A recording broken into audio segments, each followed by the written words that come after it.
This is the control tower. Make a left turn. Over. Roger.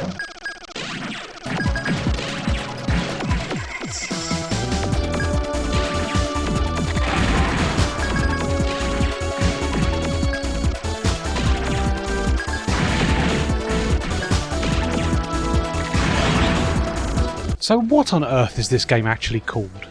I'm calling it Layer Section for this video because that's the name on the copy I actually own, but it's also known as Galactic Attack in Europe and North America, and it originally released in arcades under the title RayForce. RayForce is the game's actual title, and sequels always use the Ray prefix for their titles, like Raystorm and Ray Crisis. The reason for all these different names was because of a trademark problem in Western markets, but who cares about all of that? Let's talk about a gosh dang shoot 'em up that I like. Layer Section rocks. It's a vertically scrolling shooter that lets you fly the RVA-818X-Lay as you fly back to Earth to defeat the con-human supercomputer that has taken over the planet and wiped out the remaining populace. Once again, the story is completely inconsequential because it only really shows during the game's attract screen, and you never really stick around on the title screen long enough on a home console game to really see those, so you'll likely skip it without realising. So what about the game then? Well, what do you think? It's a shmup. You move a little spaceship around and shoot anything that moves. You get power-ups that increase your attack power, but Layer Section's real showpiece is in the form of its lock-on laser. See that little reticule ahead of your ship?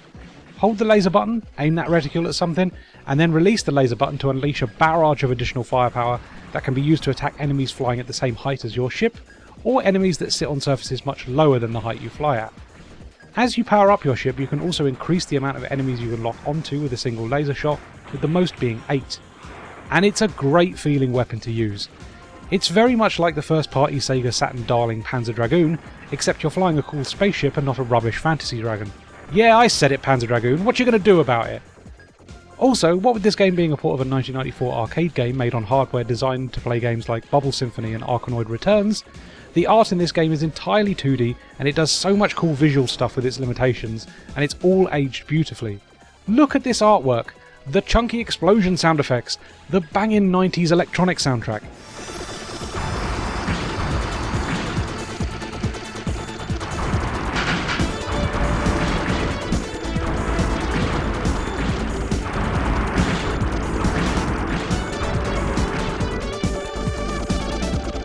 This is the stuff the Saturn does well, and as a result, this is basically a perfect port.